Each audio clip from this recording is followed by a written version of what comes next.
Hello guys, welcome to our channel IT brains. तो guys ITI में एक subject है आपका एम्प्लॉयबिलिटी स्किल, जिसको ईएस हम लोग कहते हैं। तो गाइज उसका मैंने ऑलरेडी पहले जो है एक पार्ट 1 किया था और ये पार्ट नंबर 2 है, जिसमें कि पूरा आपका ईएस जो है कंप्लीट हो जाता है। इसके अलावा आपको कुछ भी नहीं पढ़ना है आईटीआई एग्जाम पास करने के लिए। पास क्या, आपको 25 क्वेश्चन में 25 सॉल्व करने के लिए बस ये दोनों पार्ट आप देख लीजिए। उसके अलावा आपको कुछ भी नहीं पढ़ना होगा। गाइज ये देख लीजिए, फर्स्ट पार्ट जो था ये ऑलरेडी मैं डाला हुआ था, लेकिन पार्ट 2 जो है अभी डाल रहा हूं। तो ये देख लीजिए, आपका पार्ट 1 सिर्फ 2 घंटे में पूरा सिलेबस आपका खत्म हो जाएगा। और ये देख लीजिए, ये जो आप लोग को क्या करना है कि आप लोग यूट्यूब में सर्च कीजिएगा ITI brains employability question paper. ठीक है, एम्प्लॉयबिलिटी क्वेश्चन पेपर ये वाला भी जो है क्वेश्चन पूछा गया था, तो इसको भी देख लीजिएगा। ये क्वेश्चन पूछा गया था आप लोग का, जिसमें कि 25 क्वेश्चंस आप लोग को मिलेगा। ये भी देख लीजिएगा, लेकिन ये मेन है आपका। ठीक है, इसी इसी पीडीएफ से ये क्वेश्चन सारे रिपीट किए गए थे। ठीक है, ये आपका जो सेमेस्टर का जो एग्जामिनेशन हुआ था एनसीबीटी के द्वारा, सारा क्वेश्चन इसी पीडीएफ से आया हुआ था। तो ये पार्ट 1 हो गया और आज हम लोग करेंगे पार्ट 2। तो गाइज चलिए बिना देरी के हम लोग आज का जो है क्लास स्टार्ट करते हैं। तो गाइज ये हम लोग का हो रहा है पार्ट नंबर 2। तो गाइज देखिए, क्वेश्चन नंबर शुरुआत करते हैं क्वेश्चन नंबर 1 से। यहाँ पे देख लीजिए, इसके पहले वाले में आईटी लिटरेसी था, फिर इंग्लिश का मॉड्यूल कुछ था उसमें, और कम्युनिकेशन स्किल्स के जो है पार्ट 1 में कवर किए हैं। अब यहाँ पे सेमेस्टर 2 ऐसे लिखा हुआ है, लेकिन ये फर्स्ट ईयर का ही पार्ट है, क्योंकि पहले सेमेस्टर सिस्टम था इस वजह से। तो इसमें देखिए हम लोग जो है मॉड्यूल 1 करेंगे और उसके अलावा जो मॉड्यूल 2, मॉड्यूल 3, मॉड्यूल 4 भी कर लेंगे नीचे साथ में, एक ही साथ सारा वीडियो आज पूरा ये ईयर्स कंप्लीट हो जाएगा एम्प्लॉयड स्किल। तो ये जो आपका मॉड्यूल नंबर 1 है, ये आपका एंटरप्रेन्योरशिप स्किल्स। ठीक है, तो चलिए लगभग क्वेश्चन इसमें 60-70 क्वेश्चन होंगे। आइए question number 1, a person who is associated with the starting of business is called. जो एक बिजनेस अपना स्टार्ट करना चाहते हैं तो उनको क्या कहा जाता है, जो बिजनेस करते हैं उनको क्या कहा जाता है? ऑप्शन नंबर बी, एंटरप्रेन्योर कहा जाता है उसको। ठीक है, question number 2, as compare to small scale business large scale business required. ठीक है, स्मॉल स्केल बिजनेस के कंपेयर में जब लार्ज स्केल का आप बिजनेस, बड़े पैमाने पर जब आप बिजनेस कीजिएगा तो आपको क्या चाहिए? ठीक है, मोर नंबर ऑफ पीपल्स चाहिए। ठीक है, अधिक मात्रा में आपको लोगों की आवश्यकता पड़ेगी। Question number 3, entrepreneurship is also term as, और दूसरे नामों से क्या जाना जाता है? तो इसको कहा जाता है सेल्फ एम्प्लॉयमेंट भी कहा जाता है। Question number 4, for medium manufacturing enterprises the investment in plant and machinery is between. यदि आप कोई मीडियम मैन्युफैक्चरिंग प्लांट डालना चाहते हैं तो उसमें जो है इन्वेस्टमेंट जो होगा, मशीनरीज मतलब मशीन वगैरह का खर्च लगभग कितना आ सकता है? तो मीडियम स्केल की बात कर रहे हैं तो 5 करोड़ से लेकर के 10 करोड़ तक आपका खर्च आ सकता है। Question number 5, in SWOT analysis S stands for. SWOT में जो एस होता है वो एस किस चीज को डिनोट करता है? तो भाई स्ट्रेंथ को डिनोट करता है। इसके पहले वाला जो पार्ट 1 था उसमें स्मार्ट का आया हुआ था, स्मार्ट में एस क्या डिनोट करता है? तो उसमें आप लोग का स्मार्ट करके था, तो उसका जो है आंसर हो जाता सक्सेस होता। ठीक है, उसमें आता आप लोग का सक्सेस। सॉरी गाइज, यहाँ पे देख लीजिए वो क्वेश्चन मैं खोल लिया हूँ। स्मार्ट जो है एस स्टैंड्स फॉर आपका स्पेसिफिक को कहता है। ठीक है, स्पेसिफिक कहा जाता है, यहाँ स्ट्रेंथ नहीं होगा। समझ रहे हैं? चलिए अब उस क्वेश्चन पे हम लोग चलते हैं। तो गाइज स्मार्ट में स्पेसिफिक हो जाएगा, SWOT में स्ट्रेंथ हो जाएगा। ठीक है, SWOT में आपका स्ट्रेंथ होगा। चलिए next question, question number 6, in an economic growth role of entrepreneur is to. क्या होता है रोल एंटरप्रेन्योर का इकोनॉमिक ग्रोथ में? आर्थिक जो जो चढ़ाव होता है, आर्थिक जो ग्रोथ होता है, उसमें एंटरप्रेन्योर का क्या रोल होता है?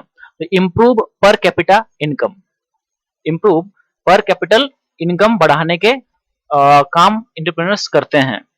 देखिए question number 7, in SWOT analysis which pair is useful. अब कहा जा रहा है कि इसमें कौन सा यूजफुल है? लाइक SWOT का फुल फॉर्म जो है, तो यहाँ देख लीजिए आपका स्ट्रेंथ हो जाएगा, S फॉर स्ट्रेंथ, और अपॉर्चुनिटीज का क्या हो जाएगा? O फॉर क्या हो जाएगा? अपॉर्चुनिटीज। ओके, तो गाइज यहाँ पे जो SWOT का जो फुल फॉर्म होगा एक तरह से, तो उसमें S का मतलब स्ट्रेंथ होगा और O का मतलब अपॉर्चुनिटीज होगा। ठीक है, इसलिए ये जो है पेयर जो है आंसर में आया।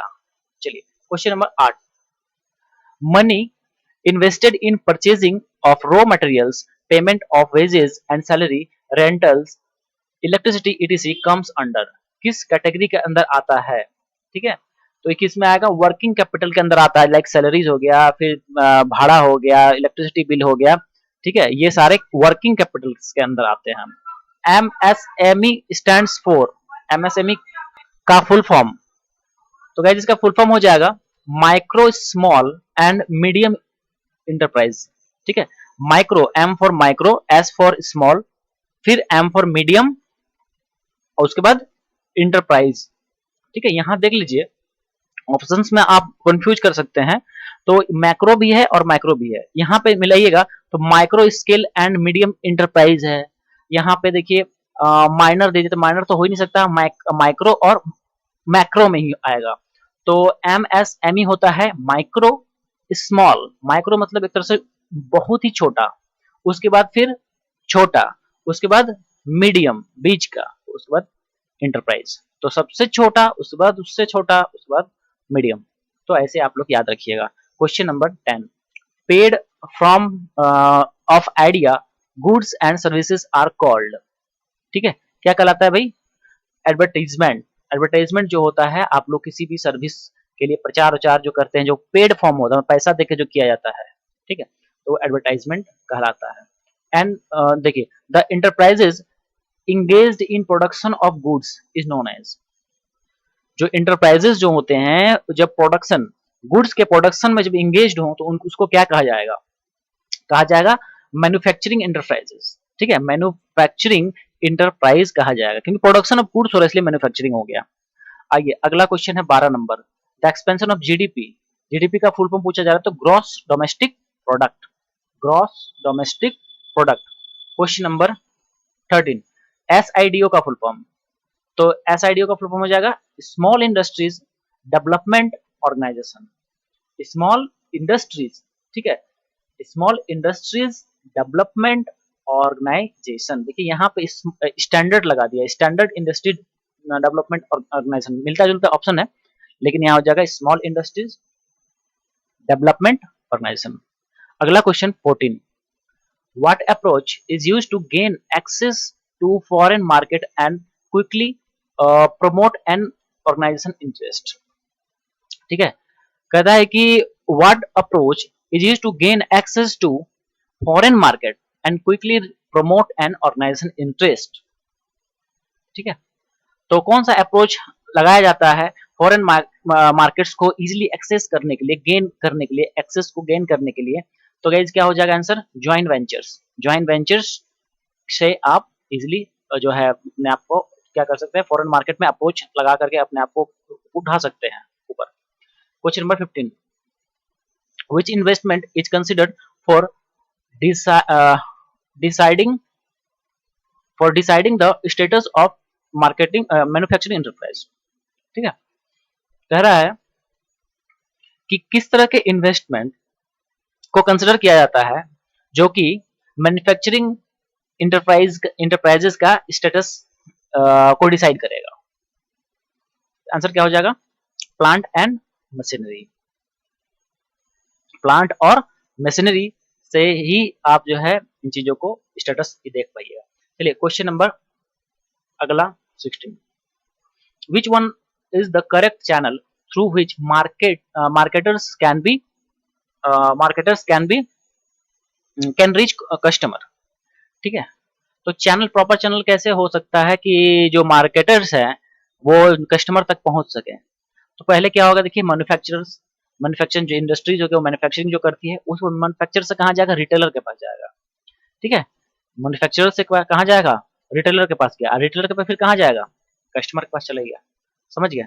तो ये जो है प्रॉपर चैनल होता है, मैन्युफैक्चरर से पहले रिटेलर के पास, रिटेलर के पास डायरेक्टली कहाँ भाई, तो कस्टमर के पास, होलसेलर वगैरह नहीं, है ना। चलिए question number 17, which one is a web based accounting. अब वेब बेस्ड अकाउंटिंग के बारे में पूछा जा रहा है कि कौन सा जो है वेब बेस्ड अकाउंटिंग है, मतलब वो जो आप जो ये करते हैं अकाउंटेंट्स का जो ये लेखा जोखा, वेब मतलब वेबसाइट में ही करने का, तो ये हो जाता है टैली कहलाता है, ठीक है, टैली।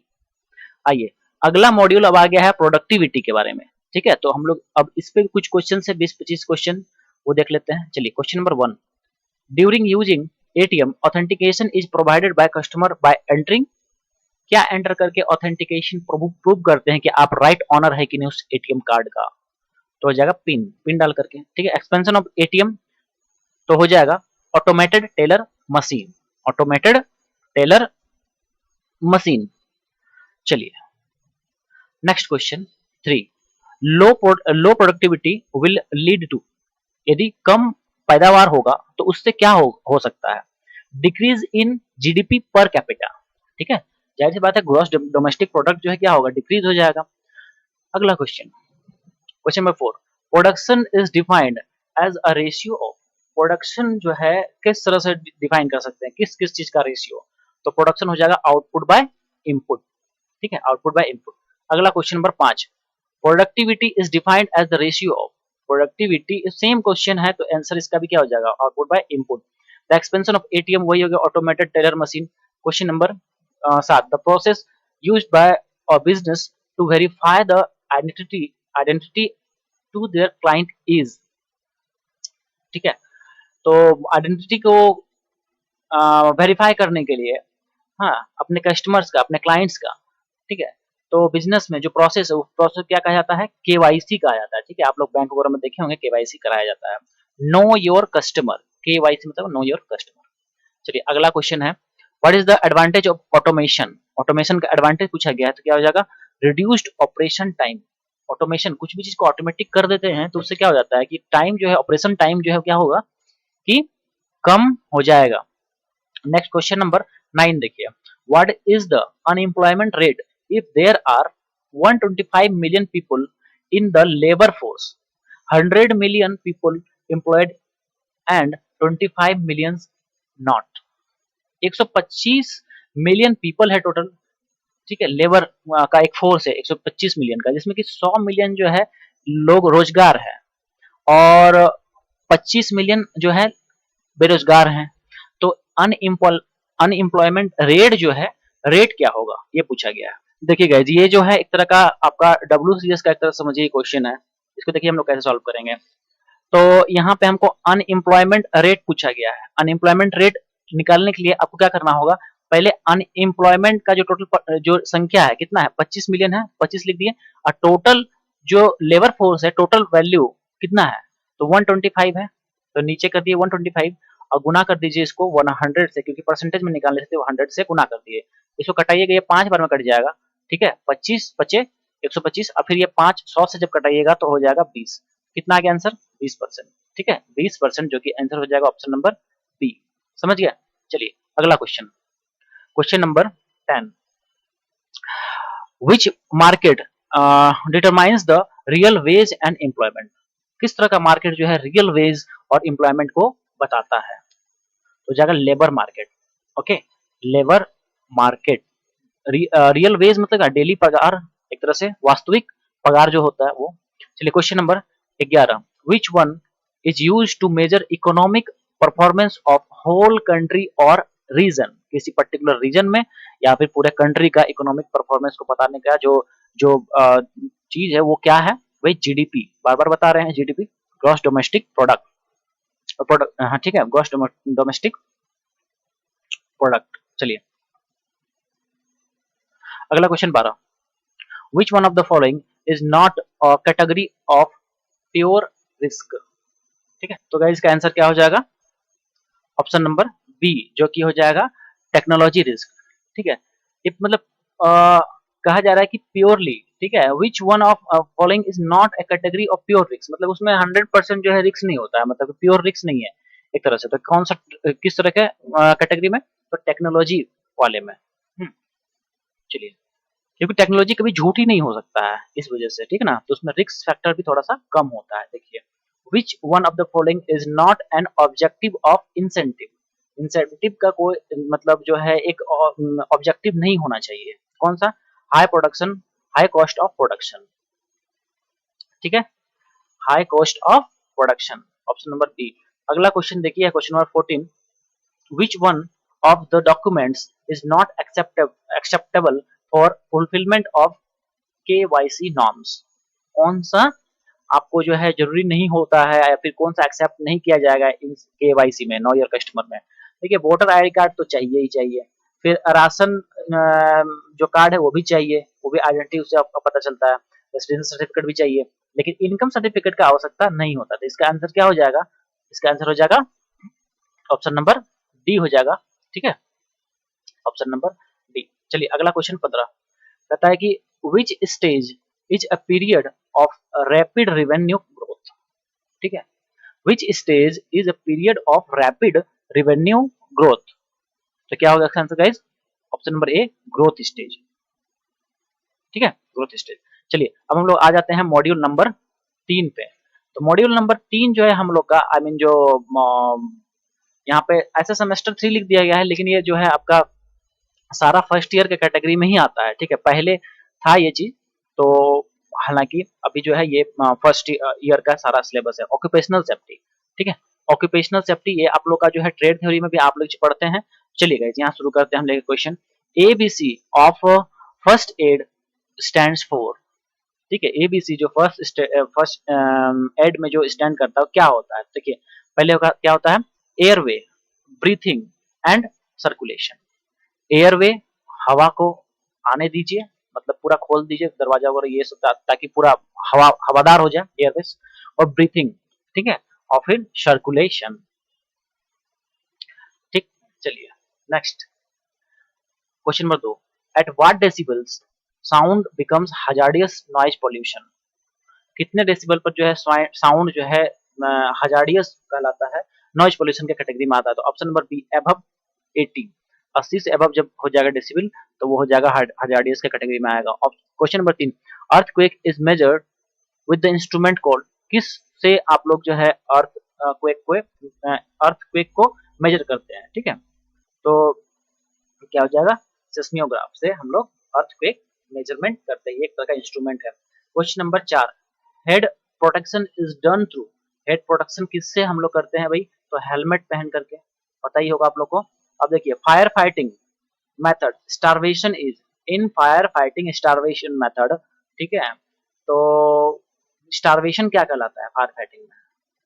ओके, तो स्टारवेशन हो गया इलिमिनेशन ऑफ फ्यूल। क्या होता है, elimination of fuel. Question number 6। On the job injuries and illness cost money, time and effort. What is the most practical way to manage these losses?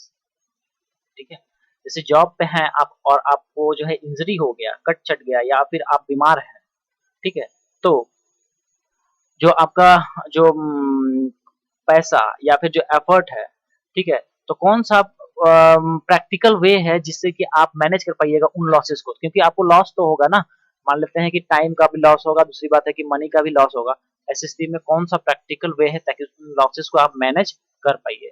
क्या हो जाएगा, effective safety and loss control programmes. ठीक है, ऐसे में आप उन losses से बच सकते हैं जब आप अपना इफेक्टिव सेफ्टी को रखिएगा ध्यान में, ताकि जॉब इंजरीज नहीं हो और लॉस कंट्रोल प्रोग्राम्स के तहत करने से। चलिए question number 7। Ozone layer is made up of, क्या चीज का बना होता है, तो हो जाएगा 3 ऑक्सीजन एटम्स, O3 जिसको आप कहते हैं ना, O3, 3 ऑक्सीजन एटम्स के मिलकर ये बनता है। Question 8। The reprocessing of discarded material into new useful products is called. ठीक है, तो जो रीप्रोसेसिंग मेथड जो प्रोसेस होता है, मतलब कि प्रोसेस कि मान लेते हैं कि कुछ जैसे प्लास्टिक हो रहा है जिसको कि आप रिसाइकिल कर रहे हैं, फिर से उसको प्रोसेसिंग कर रहे हैं, रीप्रोसेसिंग कर रहे हैं। ठीक है, और उसको उन मटेरियल्स को रीप्रोसेस करके एक यूजफुल प्रोडक्ट को आप बना रहे हैं, मतलब एक काम लायक एक चीज बना रहे हैं, कोई प्रोडक्ट बना रहे हैं, तो उसको क्या कहिएगा, तो उसको कहते हैं हम लोग रिसाइकलिंग ऑफ मटेरियल्स कहते हैं। ठीक है, रिसाइकलिंग ऑफ मटेरियल्स, जहाँ की रिप्रोसेस किया जाता है डिस्कार्डेड मटेरियल्स को, जहाँ की उसका कोई क्या है यूज नहीं है, वो डिस्कार्ड किया जा चुका है। ठीक ना, चलिए अगला। The study of living things in relation to their environment is called. क्या कहलाएगा, ecology. Question number 10। The 3 R to save environments are, क्या क्या हो जाएगा, 3 को आर क्या कहलाएगा, रिड्यूस कम खर्च कीजिए, रिसाइकिल कीजिए और उसी चीज को दोबारा यूज कीजिए, रीयूज। रिड्यूस कम खर्च, मतलब रिसाइकिल और रिड्यूस। रीयूज, ओके, रिड्यूस नहीं होगा, रीयूज होगा, ओके ना। चलिए अगला question 11, vibration and radiation comes under, vibration and radiation किसके अंदर, कौन से हजार्ड्स के अंदर आएगा? Option number B, physical hazards के अंदर आएगा, ठीक है, किसमें आएगा? फिजिकल हजार्ड्स के अंदर आएगा। Question number 12, which one is the man induced hazard, man induced hazards किस पे आएगा, जो कि इंसानों के द्वारा किया जाता है? तो लैंडस्लाइड्स, ठीक है, मैन इंड्यूस्ड हजार्ड्स में आ जाएगा आप लोग का लैंड स्लाइड्स। 13 क्वेश्चन है कि विच one is a non renewable energy resource, non renewable energy resource कौन सा है इन सब में से? तो गाइस देखिए, रिन्यूएबल एनर्जी रिसोर्स ऐसे रिसोर्स होते हैं जो कि फिर से वो दोबारा आ जाएंगे, ठीक है, जैसे कि सोलर, सोलर सन से आप लोग को दोबारा मिल जाएगा, ठीक है, मीथेन, फिर हाइड्रो इलेक्ट्रिक, ये सारे क्या है? रिन्यूएबल सोर्स है। लेकिन जो कोल है वो नॉन रिन्यूएबल रिसोर्स है। भाई क्यों ऐसा? क्योंकि एक बार जब कोल खत्म हो गया तो वो फिर वापस अब नहीं आने वाला है, ठीक है, अब बहुत सदियों समय ले लेगा, उसके बाद फिर वो जाकर के ये होता है, मतलब एनर्जी मिल पाता है हम लोग, मतलब कोल हम लोग को मिलेगा। एक बार खत्म हो गया तो वो राख बन गया तो बहुत लंबा समय लगेगा, इसलिए हम लोग इसको किस में रखते हैं? नॉन रिन्यूएबल रिसोर्स के अंदर रखते हैं। अगला question 14, which one is an unsafe condition for work, ठीक है, अनसेफ कंडीशन बोला जा रहा है काम पे, काम पे बहुत ही असुरक्षित कंडीशन कौन सा हो सकता है? ऑयली फ्लोर, ठीक है, मान लीजिए तेल गिरा हुआ है फ्लोर पे तो वो अनसेफ होगा, गिर सकते हैं आप, इसलिए। 15, विच one is an unsafe condition for work, तो यहाँ पे भी वही क्वेश्चन है लेकिन ऑप्शंस बदल दिए गए हैं, क्या हो जाएगा? Good light, which one is an unsafe condition for work. Guys एक मिनट यहाँ पे थोड़ा सा ध्यान दीजिएगा, ये जो है ना गुड लाइट नहीं हो सकता, कि देखिए अनसेफ कंडीशन फॉर वर्क के लिए गुड लाइट तो नहीं होगा, गुड लाइट तो जरूरी है ना, साफ मतलब ज्यादा रोशनी यदि रहे, अच्छा रोशनी रहे तो वो क्या होगा? सेफ कंडीशंस कहा जाएगा, है ना, लेकिन यहाँ अनसेफ कंडीशन बोला जा रहा है, तो ये मेरे समझ से जो है क्वेश्चन ही गलत है एक्चुअली। यहाँ पे देख लीजिए आप, विच factor is not concern with occupational safety and health and safety, ठीक है, यहाँ एक ये डी ऑप्शन में भी कोई एक क्वेश्चन घुसाया हुआ है, तो इसको आप लोग कर दीजिए इग्नोर, क्योंकि ये क्वेश्चन ही सरासर पूरा का पूरा क्वेश्चन मुझे ये गलत बुझा रहा है, कुछ यहाँ पे कंफ्यूजन सा है, हटाइए इस क्वेश्चन को, नेक्स्ट क्वेश्चन देख लेते हैं। क्वेश्चन नंबर 16 देखिए, विच one is the main green house gas responsible for global warming, global warming के लिए मेन जो है ग्रीन हाउस इफेक्ट के लिए कौन सा गैस रिस्पॉन्सिबल होता है, ठीक है, ग्रीन हाउस गैसेस में से कौन से एक मेन गैस का नाम बताइए जो कि ग्लोबल वार्मिंग के लिए रिस्पॉन्सिबल होता है, तो क्या हो जाएगा? कार्बन डाइऑक्साइड, समझ गए। चलिए अगला क्वेश्चन 17 नंबर देखिए, विच one of the following is not an ergonomic hazard, कौन सा जो है एर्गोनॉमिक हजार्ड्स के कैटेगरी में नहीं आएगा, तो कौन सा हो जाएगा? इमोशनल डिस्टरबेंस, ठीक है, emotional disturbance doesn't come under ergonomic hazard, okay. चलिए अगला question, question 18, which one of the following is not part of 3R, ठीक है, कौन सा पार्ट नहीं है 3R? देखिए रीजनरेट, मैं आपको बोला था रिड्यूस कम खर्च कीजिए, रिसाइकिल कीजिए और रीयूज कीजिए, तो कौन सा हो जाएगा? Option number C. गाइज यहाँ पे हम लोग जो है अब आ गए हैं अगले मॉड्यूल पे जो कि है लेबर वेलफेयर लेजिस्लेशन, ठीक है, अब ये जो है हमारा लास्ट होगा, यहाँ पे कुछ इसमें कुछ क्वेश्चन हम लोग देखेंगे, और हालांकि इसके बाद एक और है क्वालिटी टूल भी है, हालांकि छोटा छोटा है, इसलिए 9 क्वेश्चन है और यहाँ पे आप लोग को बस 14 क्वेश्चन है, चलिए इसको फटाफट कर लेते हैं। आइए देखिए क्वेश्चन नंबर जो है 1 है, कहता है कि एज पर फैक्ट्री एक्ट, ठीक है, 1948 canteen should be provided in factory if worker are more than, कह रहा है कि 1940 एक्ट के तहत, फैक्ट्री एक्ट के तहत कैंटीन प्रोवाइड किया जाना चाहिए, फैक्ट्रीज को, कारखाना को कैंटीन दिया जाना चाहिए, ठीक है, मतलब कारखाना को कैंटीन प्रोवाइड करना चाहिए, कब? जब वर्कर जो है कितना हो, ये पूछा गया, तो वर्कर यदि 250 से ज्यादा है, ठीक है, यदि वर्कर 250 से ज्यादा है तो कैंटीन प्रोवाइड करना चाहिए फैक्ट्रीज को। चलिए question number 2, under factories act the restriction on working time of women is, तो महिलाओं के लिए जो टाइम रिस्ट्रिक्टेड किया गया है फैक्ट्रीज एक्ट के तहत क्या हो जाएगा, before 6 AM and beyond 7 PM, मतलब सुबह के 6 बजे से पहले और 7 बजे के बाद, शाम के 7 बजे के बाद, मतलब शाम के 7 बजे से सुबह के 6 बजे तक जो है रिस्ट्रिक्शन है वर्किंग टाइम वुमेन्स के लिए, मतलब उस टाइम महिलाएं काम नहीं कर सकती है। ओके, चलिए अगला question 3, under factories act the worker weekly hour should not exceed more than, worker का जो वीकली साप्ताहिक जो घंटा है वो सप्ताह भर में एक्सीड नहीं करना चाहिए, कितना से, 48 घंटे। तो गाइस इसका आंसर हो गया आपका 48 आवर्स, ठीक है। चलिए क्वेश्चन नंबर 4 देखिए, what is the expansion of ILO, ILO का full form international labour organisation. Question number 5, what is the minimum percentage of employee contribution from the basic salary as per EPF act 1962, ठीक है। तो basic salary का कितना percent जो है employ EPF में जाना चाहिए, आई मीन जो है एम्प्लॉइज कंट्रीब्यूशन बेसिक सैलरी का कितना कंट्रीब्यूट जाना चाहिए, ठीक है। तो हो जाएगा 12%, ठीक है। तो 12% कंट्रीब्यूट किया जाना चाहिए। अगला क्वेश्चन, क्वेश्चन 6 देखिए, कह रहा है कि which amount does include in wages amount as per payment wage act, ठीक है। तो हो जाएगा डियरनेस अलाउंसेस, डियरनेस अलाउंस। चलिए question number 7, which factor is not concerned with occupational health and safety, कौन सा ऑक्यूपेशनल हेल्थ और सेफ्टी से जुड़ा हुआ नहीं, तो क्या है, सैलरी, ठीक है। Question number 8, which one of the following is an air pollution, ठीक है, एयर पॉल्यूटेंट, एयर पॉल्यूटेंट के बारे में कौन सा है इन सब में से, ठीक है। तो देख लीजिए, ऑक्सीजन तो नहीं है, एयर पॉल्यूटेंट तो कभी नहीं हो सकता है, नाइट्रोजन नहीं, कार्बन डाइऑक्साइड भी है यहाँ पे हालांकि, तो मगर यहाँ पे ऑप्शन जो है बेस्ट जो होगा कार्बन मोनोऑक्साइड, क्योंकि ये आपका जो है ब्लड के साथ रिएक्ट करके इंसान को, मतलब होमोग्लोबिन से रिएक्ट करके ये पूरा जहर बना सकता है पूरे ब्लड को, और इंसान की मौत थोड़ी देर में हो सकती है, बहुत जहरीला बना जाता है कार्बन मोनोऑक्साइड, इसलिए ये एयर पॉल्यूटेंट में सबसे अव्वल स्थान है इसका। Question number 9, which scheme of act provide health insurance requirements for workers, कौन सा जो स्कीम है वो health insurance requirement for workers के लिए प्रोवाइड किया जाता है, राइट आंसर हो जाएगा option number D, employees state insurance act, ठीक है, एम्प्लॉयज स्टेट इंश्योरेंस एक्ट।